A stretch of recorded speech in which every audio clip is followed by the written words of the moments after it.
Halo sobat, pintu teater 1 telah dibuka. Kali ini Mimin bakalan ngebahas salah satu film yang berjudul Every Last One of Them. Film ini menceritakan tentang seorang ayah yang harus mencari keberadaan putrinya yang diduga diculik oleh seorang penguasa di kota. Tanpa rasa takut, ia secara terang-terangan membunuh satu persatu orang yang dianggap berkaitan dengan kehilangan putrinya. Dan tanpa ayahnya ketahui, putrinya memiliki masalah kelam yang berhubungan dengan obat-obatan terlarang. Lantas bagaimana kelanjutan ceritanya? Tanpa menunggu banyak lama, mari kita mulai intronya.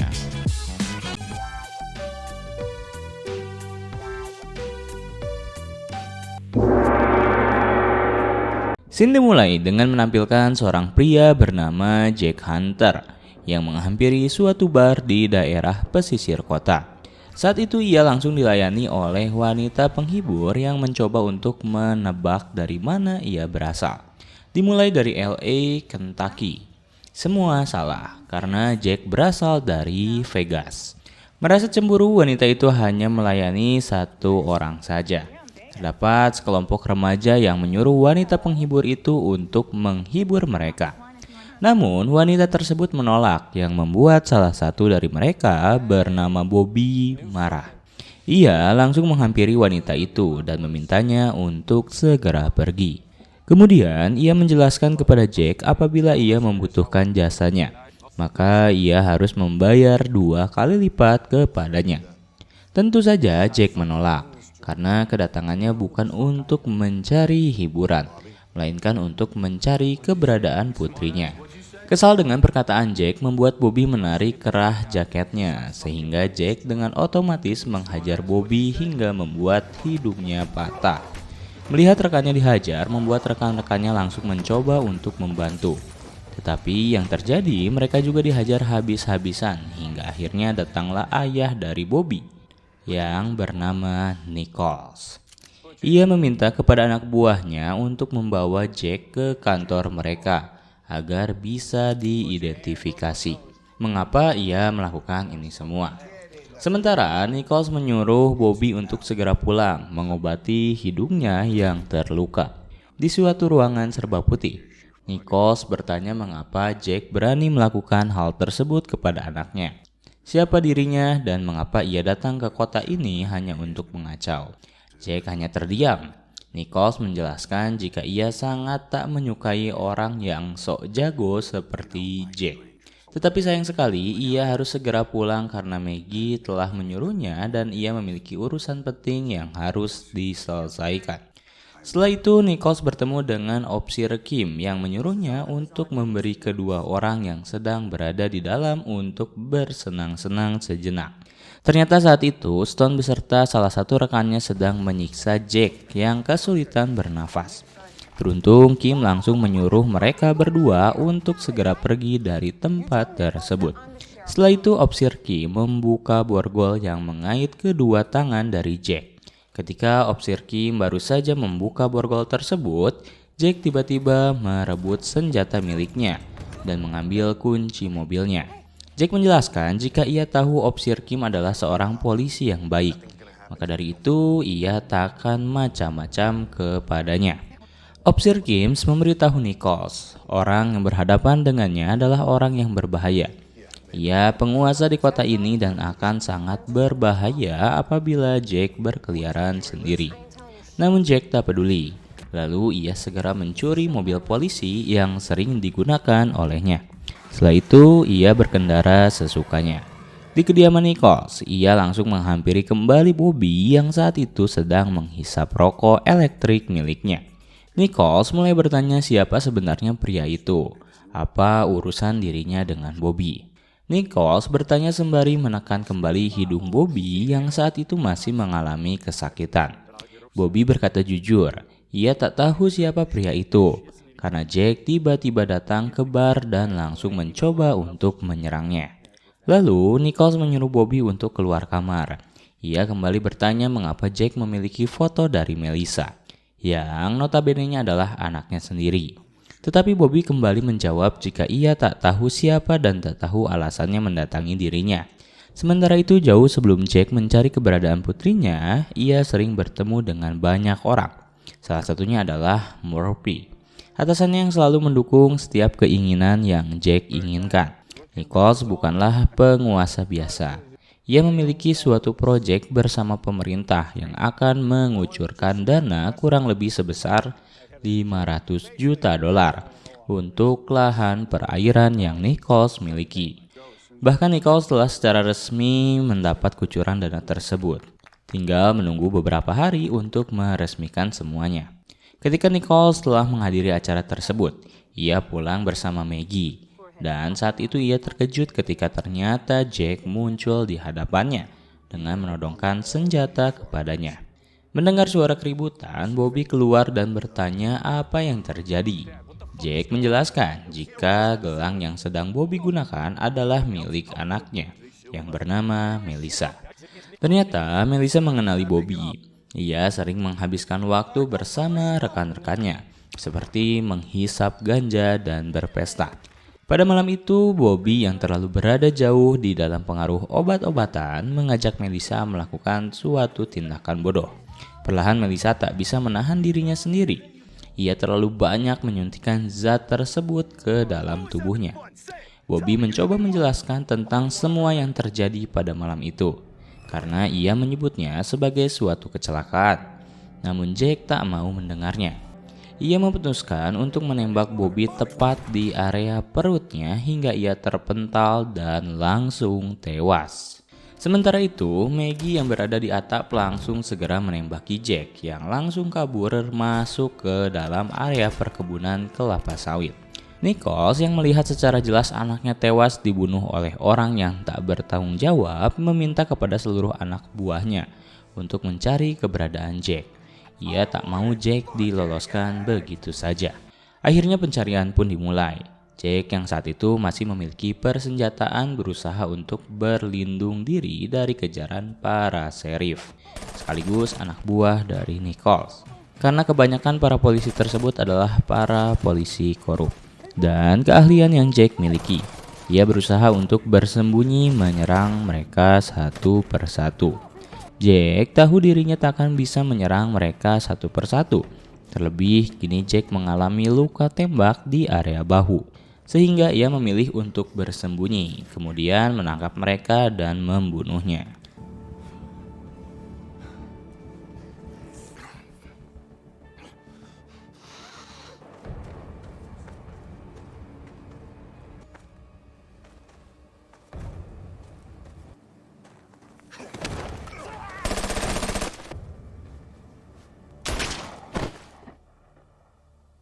Saat itu di kantor polisi, salah satu opsir bernama Bartlett mendapat tugas untuk segera pergi ke perkebunan milik Nichols karena situasi sedang darurat. Akhirnya ia dengan segera pergi ke sana. Stone memberitahu bahwa mereka harus mencari seorang buronan yang telah membunuh anak dari Nichols, yaitu Bobby. Lantas mereka semua langsung berpencar. Ketika sedang berpatroli, Stone dan Bartlett menemukan rekannya sendiri yang tewas dengan kondisi darah yang menggumpal di area mulutnya. Tentu saja hal itu membuat Bartlett ketakutan dan ia mulai menyadari jika misi ini bukanlah tugasnya. Lalu Bartlett pun pergi begitu saja. Ketika ia tengah berlari untuk menjauhi misi ini, ia justru bertemu dengan Jack yang langsung menodongkan senjata kepadanya. Bartlett memohon kepada Jack untuk tak membunuhnya, karena ia adalah polisi yang baik. Nichols boleh memiliki semua polisi di kota ini, tetapi tidak dengan dirinya. Karena dirasa Bartlett adalah polisi yang baik, Jack langsung memintanya untuk memberi pesan kepada Opsir Kim, karena ia ingin tahu di mana keberadaannya. Bartlett pun setuju.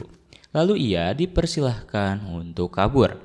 Perlahan malam datang. Tak ada pencahayaan yang membuat Jack harus bersembunyi terlebih dahulu di sebuah gubuk kecil. Sementara Stone pun memerintahkan semua anak buahnya untuk kembali mencari keberadaan Jack keesokan harinya. Saat itu Nichols dihampiri oleh rekannya yang memberitahu jika semua permasalahan ini harus segera selesai dan ia tak mau proyek senilai 500 juta dolar gagal begitu saja. Nichols berjanji bahwa semua akan baik-baik saja. Esok pun Jack pasti akan tertangkap. Lalu rekannya memberi bela sungkawa atas kematian dari Bobby. Kemudian Maggie mengajak Nichols untuk beristirahat sejenak. Ia menjelaskan semua bisnis ini mereka bangun dari nol. Dan ia tak mau membiarkan seorang warga asing merusaknya begitu saja. Maggie memberitahu bahwa semua akan baik-baik saja. Di kondisi Jack saat itu ia mulai kembali membayangkan anak semata wayangnya. Jack tahu Melissa mengalami permasalahan yang berhubungan dengan obat terlarang. Jack tak marah. Ia bahkan mengantarkan Melissa kepada saudaranya yang bisa menangani kondisi Melissa sekarang. Karena ia telah bersih sekitar 30 tahunan dan sudah sangat paham bagaimana mengontrol diri sendiri untuk tak kembali terjerumus ke dalam barang haram tersebut. Kini Melissa telah tewas. Jack harus berusaha mengungkap kasus kematian anaknya sendiri dan mencari tahu siapa orang yang telah membuat anaknya tewas. Keesokan harinya, kediaman Nichols kedatangan wakil direktur yang datang menggunakan helikopter miliknya. Ia menjelaskan jika hanya dirinya lah yang bisa membuat Jack keluar dari tempat persembunyiannya. Lalu ia menyuruh Maggie untuk memanggil Nichols agar ia bisa berbicara dengannya. Tak lama kemudian Nichols pun datang. Kemudian mereka berdua berbincang. Murphy menjelaskan Jack adalah salah satu agennya dan Nichols tak tahu sedang berhadapan dengan siapa. Jack tak akan berhenti sebelum Nichols tewas dan Nichols pun melakukan hal yang sama. Ia tak akan berhenti mencarinya sebelum Jack tewas. Kini Nichols diminta untuk menjelaskan semuanya agar Murphy bisa tahu mengapa Jack melakukan ini semua. Jack yang kesepian di dalam hutan mencoba untuk mengobati lukanya sendiri dengan pisau yang ia bakar dengan harapan lukanya bisa segera mengering. Tentu Jack masih belum bisa terlepas dari bayang-bayang Melissa, meskipun hubungan mereka tak selalu baik. Ketika Jack baru saja terbangun dari tidurnya, ia tiba-tiba diseret oleh anak buah dari Stone yang berhasil menemukannya. Stone menganggap penemuan Jack seperti sebuah tikus kecil. Tentu saja karena Jack dihajar habis-habisan oleh 3 orang, sementara Stone hanya terdiam menyaksikan Jack dihajar. Tetapi ketika mereka semua lengah, Jack tiba-tiba berhasil membalikan keadaan. Ia menghajar seluruh anak buah dari Stone dan mengambil senjatanya. Kemudian menembak mereka semua hingga tewas.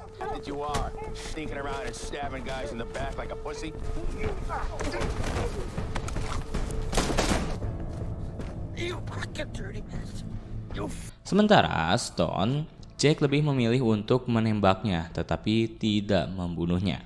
Ia membutuhkan informasi dari Stone terkait keberadaan dari Melissa. Di satu sisi, Murphy saat itu menghampiri kantor polisi untuk menjelaskan jika Jack adalah orangnya.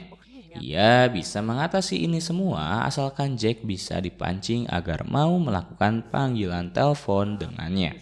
Padahal saat itu Jack sedang menginterogasi Stone terkait keberadaan Melissa dan apa yang terjadi padanya. Stone bersumpah ia tak tahu apa-apa karena dirinya hanyalah bawahan. Namun Jack tahu Stone bergaul bersama Bobby yang memiliki hubungan spesial dengan anaknya. Disinilah semua fakta terungkap. Di malam itu ketika Bobby dan rekan-rekannya sedang berpesta ria, Stone bersama rekan-rekannya justru datang dan mengganggu malam itu. Ia menyuruh semua orang untuk keluar, bahkan Bobby sekalipun yang saat itu sedang mencoba untuk memuaskan hasratnya kepada Melissa. Dengan alasan yang tak masuk akal, Stone menyuruhnya untuk keluar dari mobil. Lalu disinilah Stone memuaskan hasrat bejatnya di saat Melissa yang sedang dalam kondisi tak sadarkan diri, alias ia mengalami overdosis. Setelah Stone memuaskan hasratnya, ia meninggalkan Melissa begitu saja yang mulutnya telah dipenuhi dengan busa. Mendengar cerita dirinya membuat Jack benar-benar marah. Ia langsung menusuk Stone tepat dari arah bawah mulut hingga menancap ke arah mata kiri. Lalu Jack menangis karena tak menyangka anaknya telah tewas dan diperkosa. Kemudian Jack berjanji akan membalas semua ini. Ia langsung melakukan panggilan telepon dengan opsir Kim yang dengan cepat dipindahkan kepada Murphy. Saat itu Murphy meminta kepada Jack untuk keluar dari tempat persembunyiannya dan mereka bisa membicarakan ini bersama-sama. Tetapi Jack menolak. Ia mengatakan akan membuka semua kedok dari pembunuhan dan penculikan terhadap anaknya. Ia tak mau diajak kerjasama, yang ia inginkan hanyalah keadilan. Mendengar kata tersebut, Murphy dapat memastikan bahwa Jack akan melawan mereka semua. Ia ingin tak ada tembakan apapun ke arahnya apabila mereka melihat keberadaan dari Jack. Di situasi Jack, saat itu ia langsung bergerak, menghampiri salah satu supir truk dan memintanya untuk menyerahkan truk tersebut. Lalu ia berpindah tempat dan pada malam harinya semua anggota militer serta polisi berkumpul di setiap sudut kota untuk menjaga perimeter keberadaan dari Nichols. Ketika Jack telah berada di dalam kota, ternyata keberadaannya diketahui yang pada akhirnya memicu aksi tembak-menembak.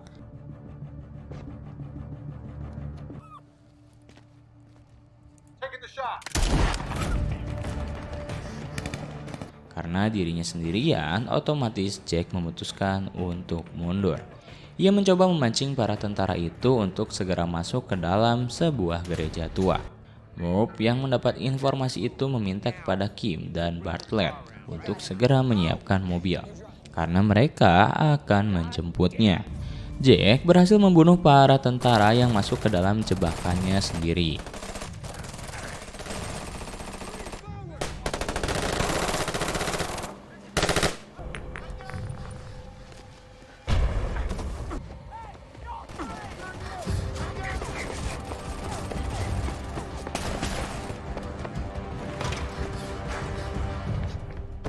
Okay, so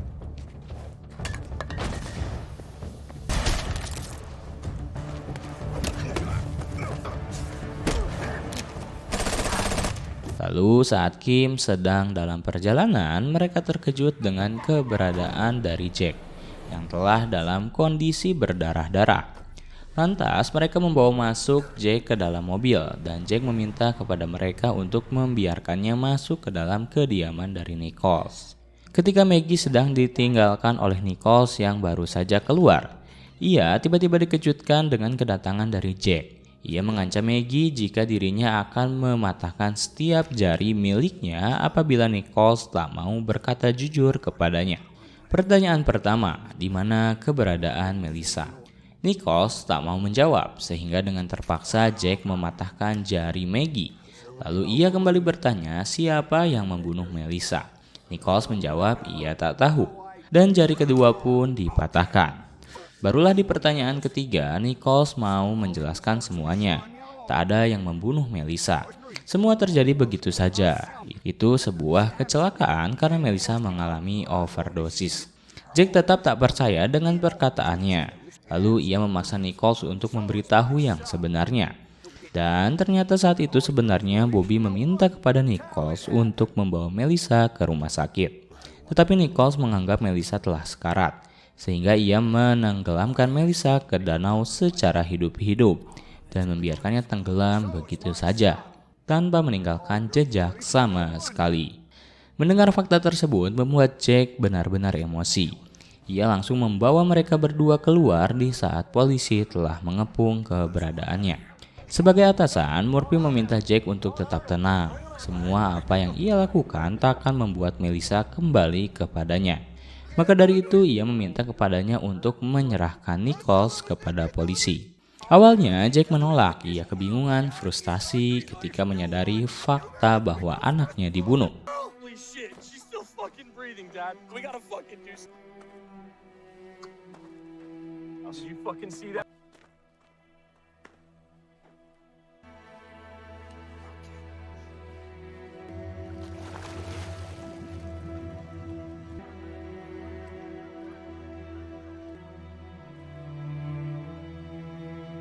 Namun beruntungnya akhirnya Jack mau menyerahkan Nichols dan Maggie ke pihak kepolisian. Sementara dirinya langsung mendapat perawatan medis yang cukup baik. Saat Jack dan Maggie sedang berada di perjalanan menuju penjara, mobilnya tiba-tiba diberhentikan. Dan ternyata itu adalah ulah dari Murphy sendiri.